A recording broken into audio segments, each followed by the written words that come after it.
Orlando Bloom and rumored girlfriend Katy Perry were seen driving around Malibu last Saturday. But no audio issues for this boy band. Backstreet is back and headed to Las Vegas. Speaking of stars, Dancing with the Stars has officially revealed their celebrity cast for season 22.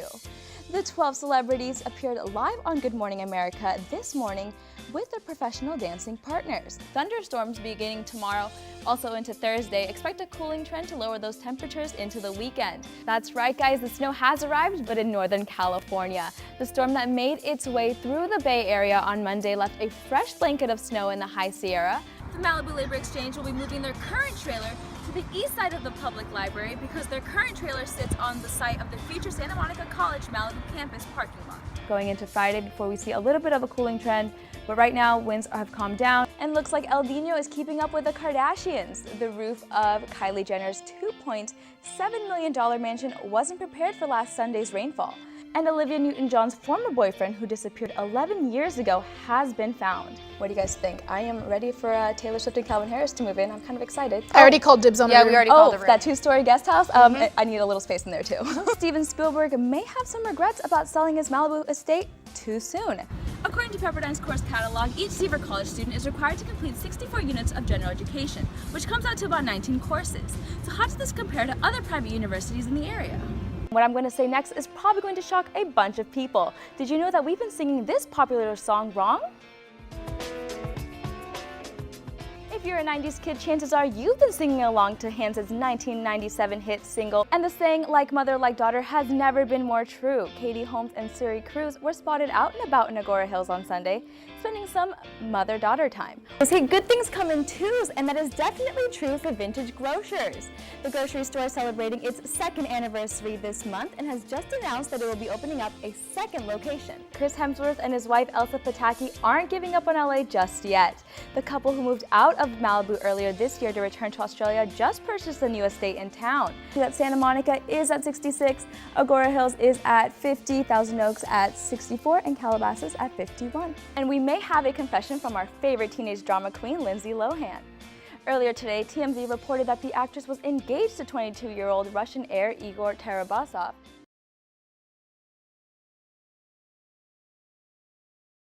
From multi-million-dollar homes to no home, the need to care for Malibu's estimated 100 homeless people is clear. Last September, a state of emergency for homelessness was declared for the Los Angeles County and surrounding areas. With Malibu's growing homeless rate, the city falls under the same state of declaration. Church leaders say it is our obligation to help the homeless population. Even though this is a very rich society, they still are there, and they're the same people as we are, and we need to look after them. Finding a solution for the city homeless population is not a simple one, but one that will take a collaborative effort. Local churches provide free weekly meals, and community-run organizations are working to raise awareness of the problem. Another program supporting the homeless community is the Malibu Labor Exchange. The MLE provides a location for individuals to potentially be hired for various projects. A little bit of work for people who want to do stuff. Clean up their yard, and simple stuff. Drop off some socks and whatnot. But it's nice because you feel like, people are looking after you. In the past, the city of Malibu has been criticized for not providing city-run shelters for the homeless. The homeless say a safe day center where they could clean up would really help. 8 in the morning until 2 in the afternoon, 6 hours, washer and dryer. And actually make the guys come up with $1 and we got some soap and you can do a load. And lockers. A lot of people never steal. Then they're on the streets for a couple years, and next thing you know, they're going into other people's camps and taking stuff. Mayor Rosenthal says although the city hadn't considered the idea, she could support it. Those are all good ideas that I would support working with the county to try to find solutions to that. But like any new project, there are always complications to consider. The obstacles come in because you want to be able, you don't want to just provide a space, you want to be able to provide a person that goes with that. Those are obstacles, but they're obstacles, and those are the ones that you get around. For Newswaves 32, I'm Karina Corona. It's a problem that Point Dume residents face every day. Traffic. Since home development first began in the 1940s, the peninsula has grown from acres of open space to an almost fully built-out residential community and a popular destination for beachgoers. Traffic problems in the Point Dume area vary by street, but two issues receive the most attention: speed speeding and parking. Speeding through residential streets was appointed the biggest problem for the community, especially on streets such as Fernhill, where the elementary school is located. There's a lot of issues with speed, with parking, with the fire department access. The second most discussed issue is street parking. Residents have claimed that there is too little road space to maneuver through, with people parking on both sides of the road. The parking congestion comes from a mix of beachgoers and visitors of the residents. I think there's a lot of businesses kind of moving into the area, and I noticed that there's a lot more traffic, a lot more parking issues. It'd be really helpful if that was changed. In the past few months, the city has held 2 community meetings to address growing traffic concerns and receive feedback from community members. Proposed solutions include the installation of speed humps, more law enforcement, additional speed limit signs, and street radar detectors. A few residents have raised concerns that traffic calming measures such as speed humps could slow down emergency response times. However, the majority of the community agrees that a change needs to be made. The city will take residents' concerns and suggestions into consideration as they create a future management plan to improve traffic conditions in the community. We're hoping that the plan will be ready by summer, so the next thing is to go back to have the engineers and our city public works staff look at all the suggestions, come back with a real plan. But for now, the community can start making a change simply by slowing down.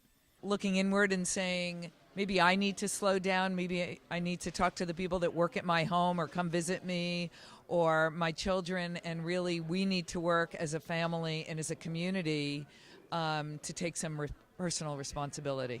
For Newswaves 32, I'm Karina Corona. With Decision Day quickly approaching, there are various factors to consider when selecting the right university. But one factor that parents and students often don't look into are the differences between a liberal arts college and a research-focused university. While research universities are typically much larger in size and provide an education focused around research, liberal art colleges are smaller and structure their undergrad programs around the arts, humanities, and sciences. This emphasis often requires the completion of an extensive general education program. So the question remains, why so many general education courses? It seems the popular opinion among students is that the requirements are too demanding, stressful, and time-consuming. It's a little hard when you're trying to graduate on time, having to sit through 3 religions, 3 humanities. Others feel they are wasting their time in classes not relevant to their major, or even worse, that they've taken before. When I take humanities, it feels like the same stuff I learned in high school over and over again. Especially I'm having to take American history, which I've taken. I don't know why I have to retake that. According to Pepperdine's course catalog, each Seaver College student is required to complete 64 units of general education, which comes out to about 19 courses. So how does this compare to other private universities in the area? Liberal Arts University Biola requires 52 units of general education studies, while Research University USC holds students accountable for 32 units, and Liberal Arts University Loyola Marymount currently requires 18 courses. So what makes Pepperdine's GE system so unique? The general ed program at Seaver focuses on developing and strengthening core skills through a variety of subjects, skills such as the ability to write persuasively, think critically, and understand other cultures.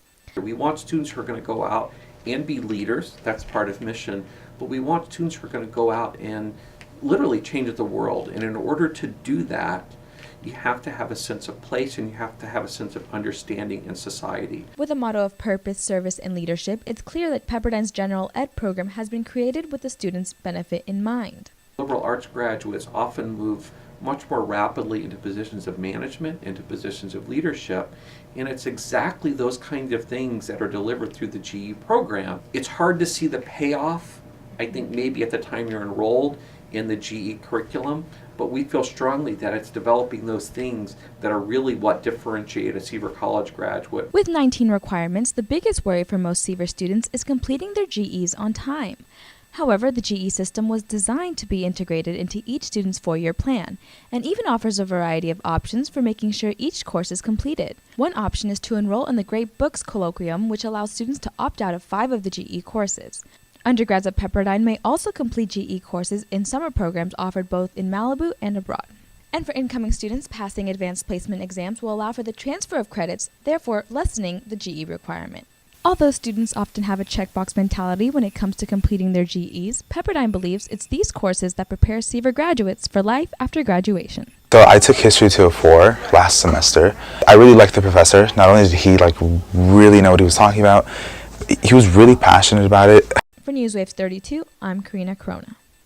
Chances are you've driven past or even walked into one of his buildings before, or maybe you've seen the blue sign posted around Los Angeles. In his 30 years as a real estate broker, Barry Beitler has made a name for himself in the City of Angels. Born and raised in California, Barry lived in a small home in Hollywood with his parents and older sister. From a young age, Barry knew that real estate was the business for him. My dad was a general contractor and owned a building materials yard, and he built a lot of the Arby's that used to be around, the Arby's roast beef sandwich places that used to be around. And when I was a kid, I was up on the roofs nailing. So probably through that, I got it in my blood of real estate. But it's just something that came. Like any great success story, Barry found himself at the bottom, looking to the future with hopes of making it big. With his family having financial troubles at home, he decided it'd be up to him to put himself through college. I worked in a supermarket and put myself through school, and I went at night to college, and I graduated in 3 years instead of 4. I was driving downtown every day. It was tough. After graduating from Woodbury University in 1974 with a degree in business administration, Barry started his own company. At the age of 25, Barry officially launched Beitler Commercial Realty Services. This made him one of the youngest brokers in the nation to run a commercial broker company. But being so young in a market full of experienced professionals is never easy, and Barry found himself having to work twice as hard to prove that he had what it takes to make it in the real estate business. It's always tough when you're really young and you're dealing with a good old boys network of older people. But I was a workaholic, and if I had to work, a second job or something to get going, I would do that. Today, Beitler Commercial is one of the largest brokerage companies in Southern California and have buildings all over the country. Their clientele includes some of the top names in corporate America, including Sony, DreamWorks, and Bank of America, to name a few. Barry believes the success he has found today all started with taking a risk and following his passion. I went in there and I just dove in and took a chance. I really, really love what I do, and I think so many people in this world don't love what they do, and that's why they're miserable. And since day one, I've loved everything I've done. And this is the greatest business in the world because every day is different. One day you can be meeting a movie star that's looking to open a restaurant. The next day it can be a law firm, trying to move their offices in Century City, to a pension fund that's trying to buy a high-rise office building. Every day is different. A drive through the city of Los Angeles is a daily reminder of just how much his hard work pays off. When I drive down the street and I see a building that I've built, whether it's an apartment building or a medical building or something, or that I've acquired and I've turned the tenancy around and made it, that's what makes me happy, because I can look at that building and say, man, I did that. Barry plans to work in the real estate business for as long as he can. For Newswave 32, I'm Karina Corona.